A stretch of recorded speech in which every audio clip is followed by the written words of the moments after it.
essa é a deixa para a gente chegar, tá? Na arbitragem, que acabou sendo um tema mais do que necessário, né? Um tema mais do que obrigatório nessa rodada, tá? E aí, eu queria que a gente trouxesse o debate agora para o raio-x. Claro que se algum de vocês, sobretudo Ravel, Minhoca e Arthur, que não comentaram ontem, né? Pelo menos não aqui no nosso programa, eu, Cássio e Cauê, a gente já fez o pós-jogo. Se vocês tiverem algo para falar sobre o lance e quiserem falar, podem falar. Mas o que eu vou propor aqui é que a gente avance nesse debate relacionado ao que aconteceu na Ilha do Retiro, sobretudo ao segundo pênalti marcado contra o Sport, porque, repito algo que eu falei ontem, e agora com vários programas, várias resenhas, vários posicionamentos, inclusive oficial da CBF, afastando, né, Bruno Arleu e Rodrigo Nunes de Sá. Na verdade, afastou a equipe toda, mas os dois aí, autores principais, né, desse erro. Saiu até o parecer quase agora, viu, Fred? Não sei se você chegou a ver. Pode dizer, pode trazer. Saiu o parecer, até tuitei aqui. E é o parecer mesmo, o texto todinho lá. Eles analisaram os dois pênaltis, né, os dois lances capitais ali da partida, e ele considera o primeiro. Vou ler rapidamente aqui. A comissão de arbitragem da CBF, os três componentes do comitê chegaram a comitê internacional, chegaram à conclusão que no primeiro pênalti o defensor assume o risco e segura o seu adversário com impacto claro na possibilidade do atacante alcançar a bola. O cartão amarelo deve ser aplicado devido à falta de controle da bola, haja vista que a mesma se encontrava com a distância no ar e com alta velocidade. Esse pênalti foi marcado já pelo árbitro de campo, né? Então, assim, o VAR só confirmou, ou seja, não teve reversão nenhuma e aqui eles consideram que a marcação foi correta. No segundo lance, os três componentes do Comitê Internacional chegaram à conclusão de que há uma ação de disputa entre o atacante e o defensor dentro da área penal. O defensor da equipe do Sport realiza uma entrada na bola, atingindo, num contato mínimo, a ponta do pé do atacante. Por exemplo, isso é o que eles acharam. A gente, por exemplo, acha que não teve. Eles acham que teve. Mas, enfim, estou lendo exatamente do jeito que está aqui, tá? Não é discutido se teve ou não teve, não. Estou falando como está o parecer. Atingindo, num contato mínimo, a ponta do pé do atacante. E, posteriormente, mantém seu pé no chão. Dessa forma, se produz um contato leve e inevitável pela ação própria e viva do jogo.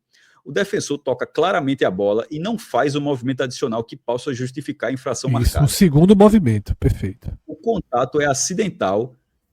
Acho que faltou um i aqui, né? O contato é acidental. Consequentemente, a bola atinge a perna direita do atacante, desequilibrando e causando a queda. Uma situação clara para o auxílio do árbitro de vídeo.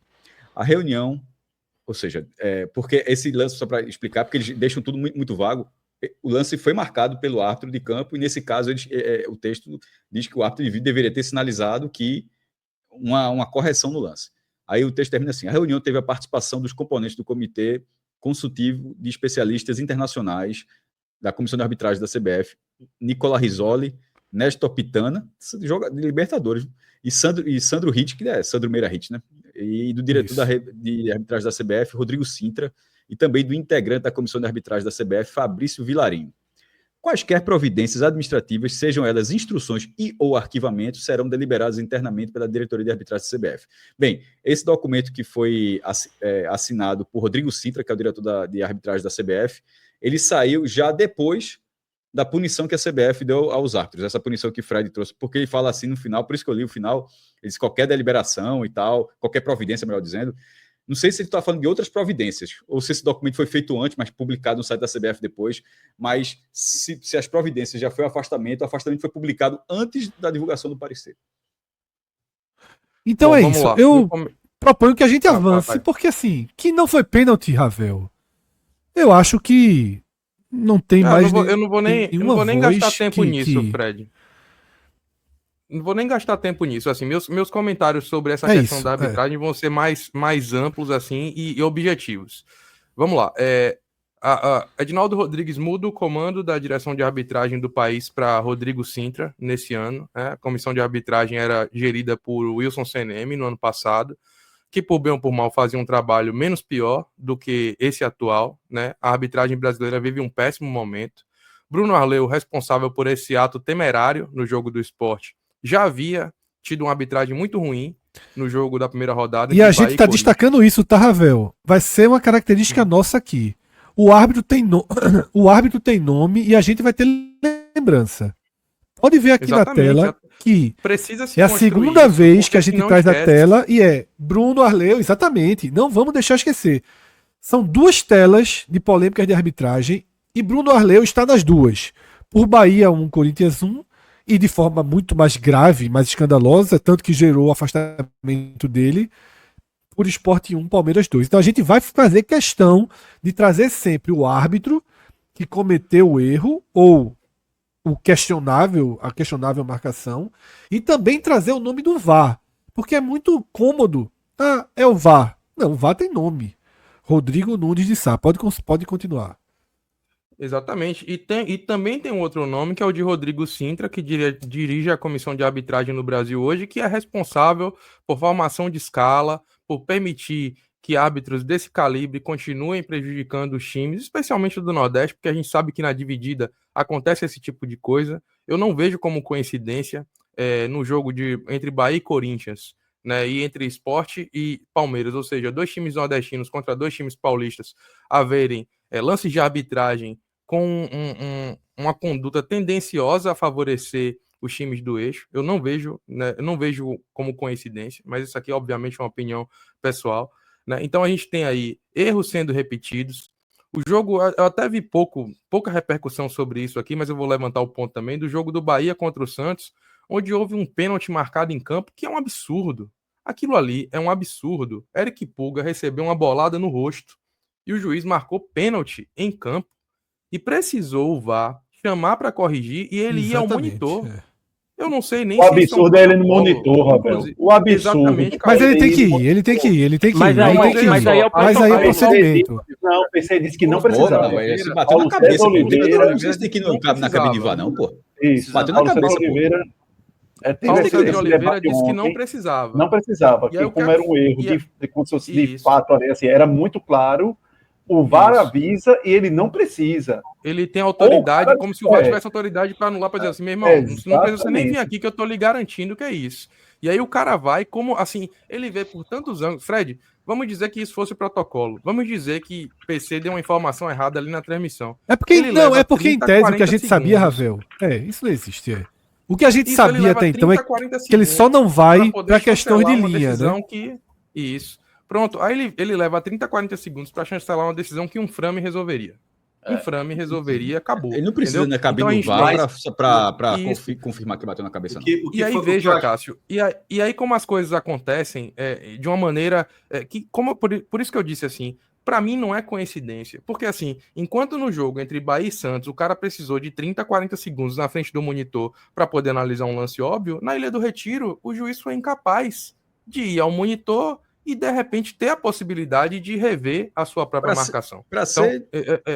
os 3 pênaltis, viu, Ravel? Só assim, não isso, mas só por os 3 pênaltis que o Sport sofreu nessas 2 rodadas, nenhum deles o árbitro foi no monitor ver. Os 3.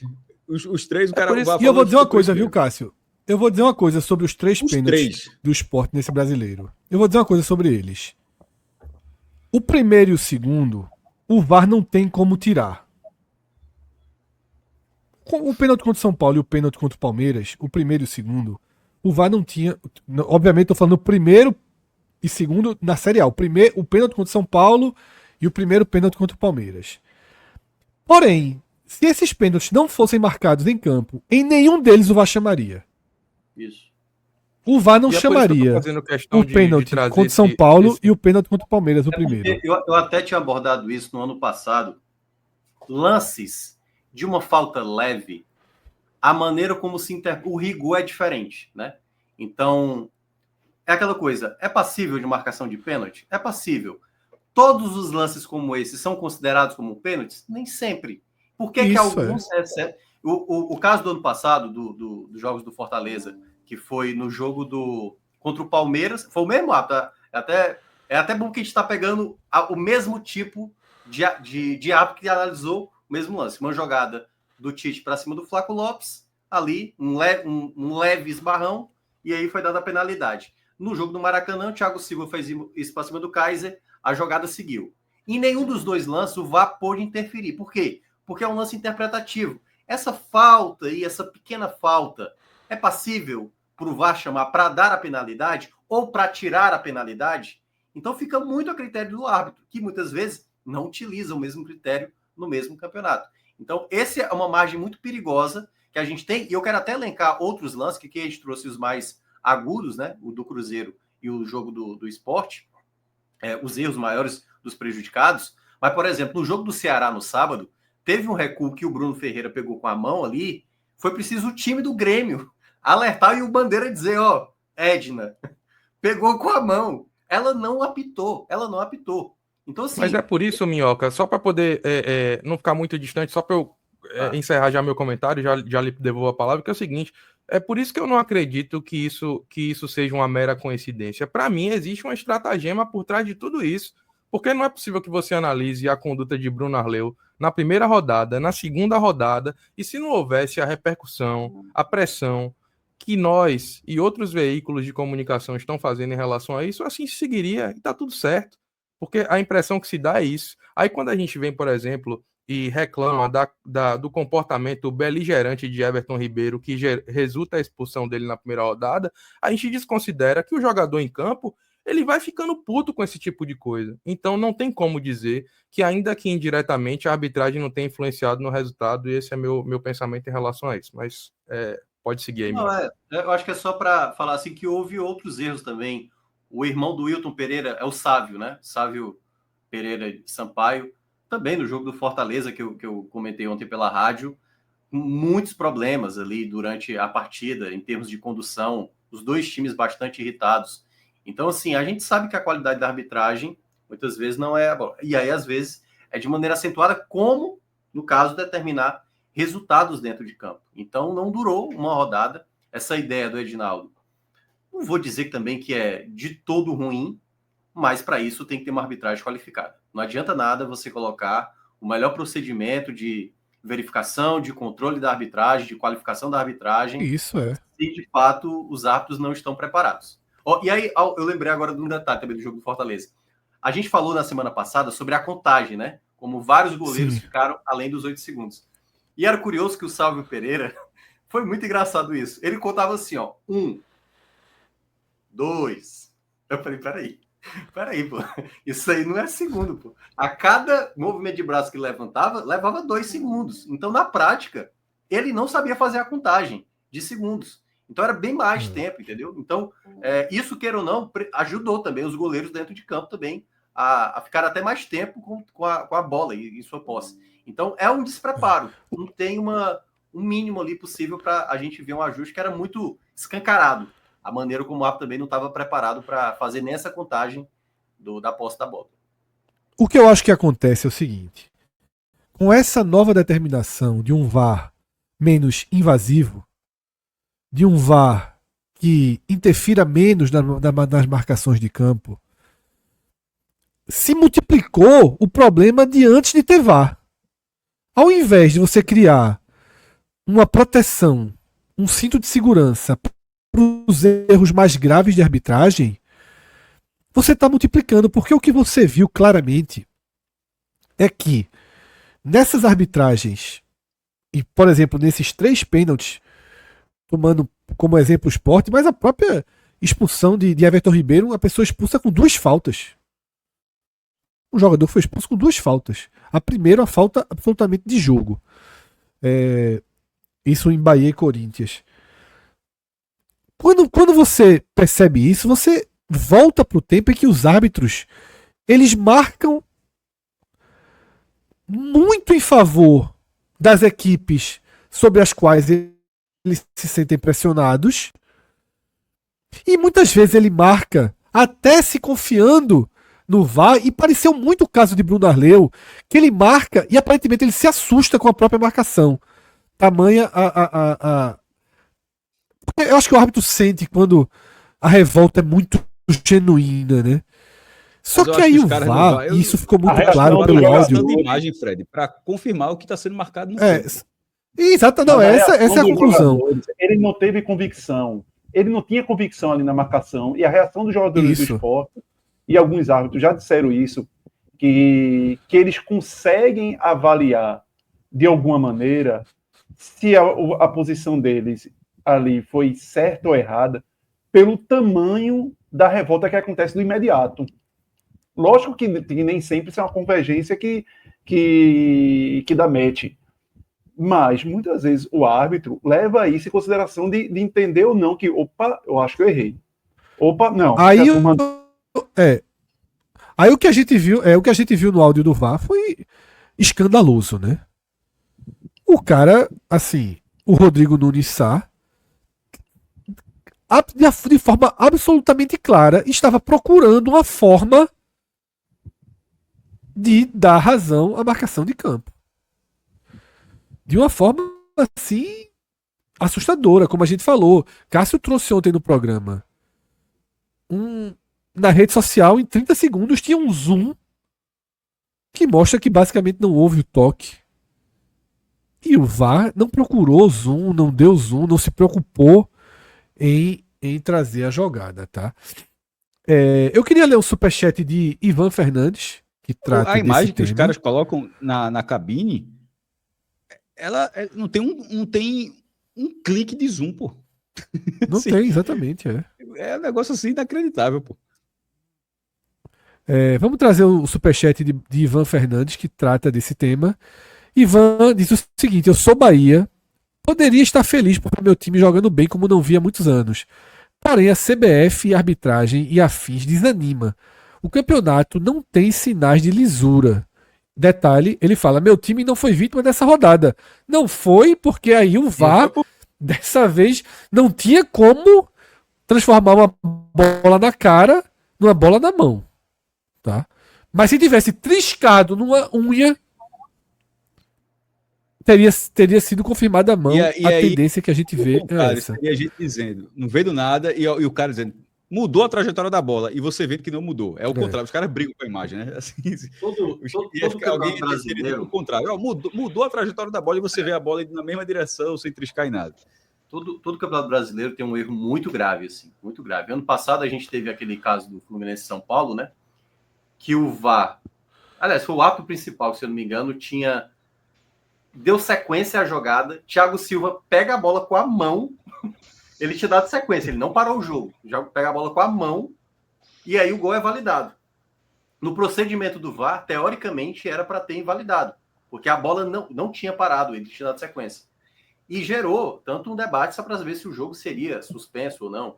Vale o mesmo também, assim, em outros jogos, né? Teve o do caso do jogo do Grêmio há 2 anos, né? Que a mão do Yuri Alberto claríssima. Então, assim, infelizmente, qualquer time da Série A, claro que uns mais e outros bem menos, vão passar por situações como essa. E todo mundo vai usar de muleta. E isso também, até aproveitando o ensejo, já que houve uma unanimidade dos clubes da Série A, da Série B, das federações, isso já era imaginado. Todo mundo votando no Edinaldo, e como até já teve uma nota da Federação Pernambucana, né, falando dessa questão e ainda enaltecendo esse trabalho do Edinaldo. A nota é uma vergonha. A nota é uma vergonha. Exatamente. Isso é ridículo, pô. Nesse exato momento, não é para estar jogando flores para a CBF, para o Edinaldo. A desorganização, e não à toa, a gente vai nem entrar aqui no assunto, né? Nem a série deles vão conseguir começar no prazo que eles estabeleceram. Então, assim, não é momento para isso.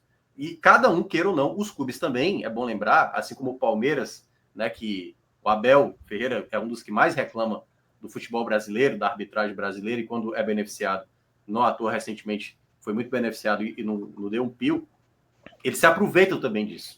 Então a gente também não pode achar, eu concordo muito com o que o Ravel menciona, vai ter uma hora que o Bahia também vai escalar, que o Fortaleza, que o Ceará, que o Sport, que o Vitória vão ser beneficiados. E aí, claro, tipo, claro, já fui prejudicado daquela vez, não vou me posicionar nesse momento. Mas é uma questão grave que a gente, infelizmente, vai ter que atravessar até realmente ter uma arbitragem qualificada. Thiago Carpini foi expulso por ter chutado uma bola ontem na comemoração do gol do Vitória. E Cuca fez a mesma coisa na primeira rodada e não foi expulso. Cuca fez exatamente a mesma coisa na primeira rodada. Eu ia até comentar isso, Fred, rapidinho. Só 2 comentários rápidos. Primeiro, que enquanto vocês estavam falando aqui, eu fui checar no livro de regras do futebol e o que PC falou tá certo, tá? Quando tem um lance de VAR, existe essa possibilidade do árbitro tomar a decisão sem assistir o vídeo. Ele pode simplesmente dizer que pela informação que ele recebeu no VAR já é o suficiente para ele tomar a decisão. Que era justamente o caso daquele pênalti do Bahia, né? Que o VAR ia dizer, ó, a bola foi na cabeça do cara, não tem interpretação de nada. Não passou nem perto da mão, fica aí, exato. Isso, exatamente, ele poderia seguir. Então essa é a primeira informação. E a outra que eu ia trazer Até porque, Arthur, rapidinho, isso aí iria de encontro à regra da FIFA, a própria regra da FIFA sobre a orientação da quantidade de jogo com a bola rolando. O cara precisa ir no VAR para poder olhar um lance claro como esse aí. O lema do VAR é máxima eficiência com mínima interferência, né? Então, se você conseguir, idealmente, no mundo perfeito, se você conseguisse tomar todas as decisões sem ver o vídeo, se existisse uma forma disso acontecer, seria o ideal. Obviamente não tem, porque tem que ser interpretado, né? Então, o primeiro ponto era esse. O segundo aqui, foi uma rodada com tantos erros, mas com 2 erros tão grotescos como esses 2 que a gente está vendo aqui na tela, que passa despercebido, porque a gente tem, por exemplo, esse de Carpini, a gente tem a não expulsão de Lianco no jogo do São Paulo, o Lianco do Atlético Mineiro no finalzinho do primeiro tempo, e aí você tem a não expulsão, aí você tem a reclamação do Zubeldia, que acaba sendo expulso por causa disso, você tem a própria expulsão de Caleri, para mim, que é exagerada no finalzinho desse jogo. Então, assim, foi uma rodada completamente grotesca, assim, o nível de arbitragem deplorável, tanto que chama atenção mesmo na arbitragem ruim que é o Brasil. A arbitragem do Brasil é horrível e mesmo assim essa rodada conseguiu chamar muita atenção. Eu só não acho que a expulsão de Caleri ela foi assim um grave erro. Havia margem. Eu não daria também vermelho na jogada. Não acho que o Caleri faz um gatilho de agressão nem nada. Eu acho que ele vai com o braço imprudente no rosto do jogador do Atlético Mineiro. Caberia um amarelo naquela jogada. Mas a expulsão também não considero assim, um erro grotesco. O lance do Lianco é muito mais grave, por exemplo. O do Lianco é bem mais grave. Ali realmente foi um erro bem mais grave. Nesse jogo, no próprio jogo, é porque o segundo pênalti não marcado por Bruno Arleu, né, virou, como todo mundo já falou aqui, são 2 lances tão escandalosos que os outros ficam menores. Mas teve aquele pé no rosto de Cariús com 8 minutos de jogo, que eu já vi muito jogador ser expulso por um pé na cara como aquele. Ainda que o jogador tenha claramente tentado ali minimizar o contato. Ele encolhe a perna, mas é um pé no rosto do jogador alto, não é o jogador que abaixa a cabeça. Com 7 minutos e meio de jogo, eu não sei se ao contrário não teria sido expulso o jogador do Sport, pelo que a gente está vendo esse ano. Lembra? Na final da Libertadores, entre Botafogo e Galo. Que foi... Isso, perfeito. O jogador, acho que até lá no nosso grupo tinha falado, né? Que o jogador baixou demais a cabeça aí, pô.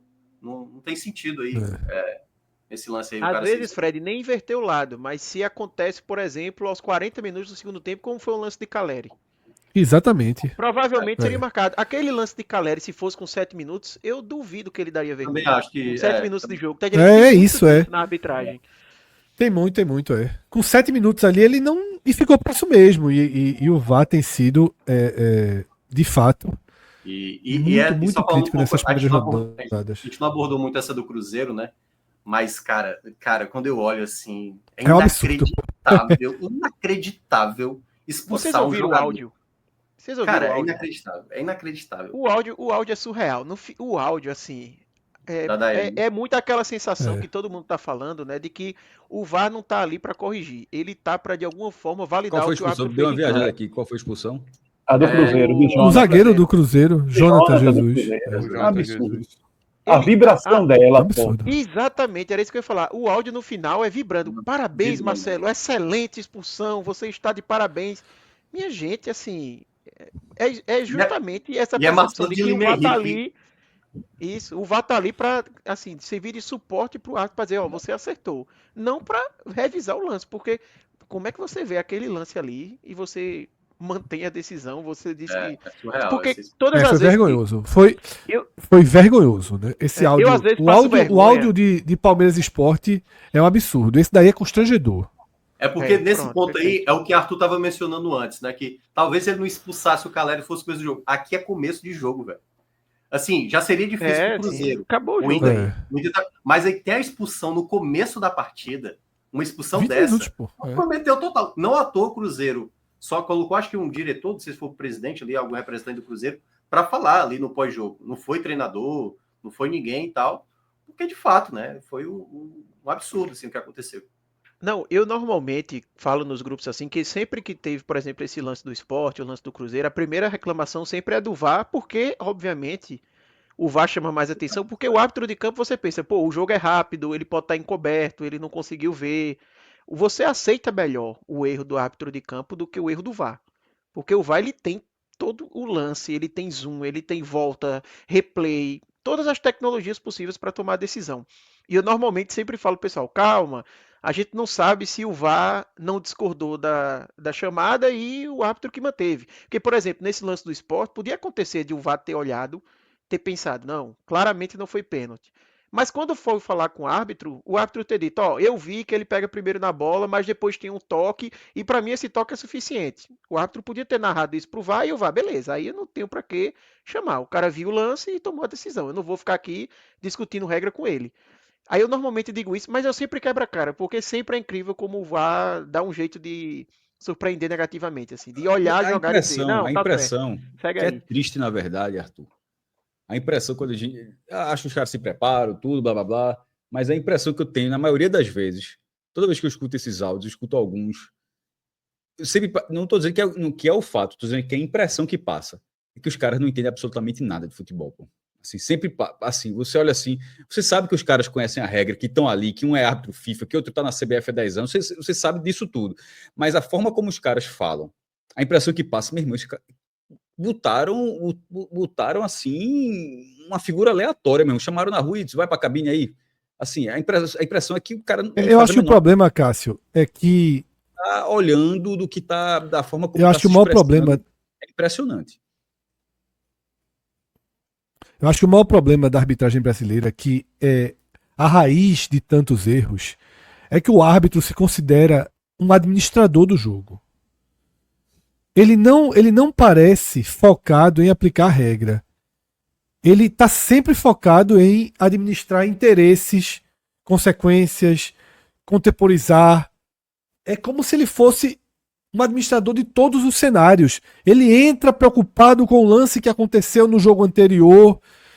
É um grande conjunto. É como se a arbitragem brasileira fosse um organismo único e vivo que compensa até erros de outra partida. Traz pressão. Quando, na verdade, o árbitro tem que ser o máximo da neutralidade. O poder regulador, Fred, é o poder regulador. É, exatamente. Atos já está aqui com a gente. É o poder regulador. Eles entram numa vibe. E eu acho que isso deixa. O áudio de Daiane, que Arthur expôs aqui, deixa muito claro.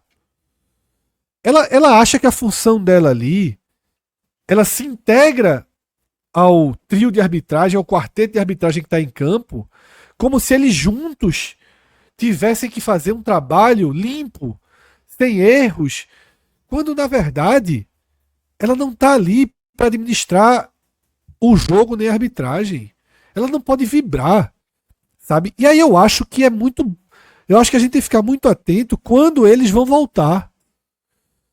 Porque assim, eu acho que um caso desses 4 envolvidos, Bruno Arleu, Rodrigo Nunes de Sá, Marcelo Lima Henrique e Daiane Muniz, eu acho que eles não deveriam mais apitar a Série A esse ano. Deveria passar talvez 2 meses afastados e apitar só as divisões de baixo do futebol brasileiro. Porque assim, ou não apitar, se a punição... ok, ou não apitar, mas... Ou não apitar. A lógica não é errou, não apita, não é essa não. Mas é assim, existe um um limite de erro. Tem que ter um existe ranking. Igual tem ranking de elevação. Eu acho clubes, tem também. ranking de Existe, árbitro. É que eu não queria traçar uma parada com o código penal, mas o que eu tava querendo dizer é mais ou menos isso. Pô, existe o erro leve, existe o erro grave, existe o erro gravíssimo, tá ali, e de vez em quando, e é o gravíssimo sem qualquer atenuante que comete. Então, assim, eu acho confortável. Cair 2 semanas e é sempre uma geladeira, mas dessa vez o Fred até vai colocar essa arte, porque esse cara vai apitar. Se brincar, apita jogo do esporte ainda. Não, Vai apitar jogo da Série A. Se brincar, apita jogo do esporte Tem nesse que ter campeonato. um ranking igual tem de clubes, tem um ranking dos árbitros. Ah, apitou mal aí, vai perder 1000 pontos. O cara vai lá pro final da fila, vai apitar agora a Série C. E até Aí para o cara vai saber bem, também, sobe, é isso. Eu acho isso, de forma técnica, tipo, por que é que o cara tá apitando Série A? Por causa disso, tem um ranking aqui com essa pontuação e tal, por isso que ele tá aqui. Foi mal, vai lá pra baixo. Tá entendendo? Tem que ter uma Como coisa jogador, lógica, se o jogador for bom, o cara joga a Série A, se for ruim, Isso. joga a Série D e Isso, assim. isso. É. O detalhe, naturalmente existe isso para arbitragem. Tanto é que para botar um cara da FIFA para apitar um jogo da Série D tem que ser fase final, tem um custo maior, existe isso. Só que eu entendi o que o Arthur falou, não deveria ser tão só nível FIFA, nível CBF 2, nível estado e pronto. Poderia ser algo realmente mais tabelado que você vai fazendo a sua carreira de uma forma assim, deveria ter alguma métrica. A atual é falha demais. Cássio, a Fórmula 1, numa proporção completamente diferente, tem ponto na carteira para piloto. Aí você tem aquilo ali como um limite. Ó, até na temporada, em 12 meses aqui, você não pode cometer mais que X pontos, que é 20 pontos. Isso deveria ser aplicado proporcionalmente no futebol brasileiro. Então. Você já imaginou o Náutico decidir a vida? Vou trazer aqui essa realidade, porque a gente está falando sobre a possibilidade de Bruno Arleu, por exemplo, apitar divisões inferiores. Não é mais não, Cássio. Bolsonaro aumentou para 40 no Brasil. Pra 40, eu achava que era 10, na verdade, e subiu para 20. Na verdade, era 20 e subiu para 40, né? Subiu para 40. Aí Bruno Arleu vai apitar para decidir a vida um Náutico e Guarani, um Náutico e Ponte Preta. Que segurança eu posso ter de que ele não vai ter uma arbitragem tendenciosa para os times paulistas? Eu não tenho nenhuma. Mesmo com VAR. Isso.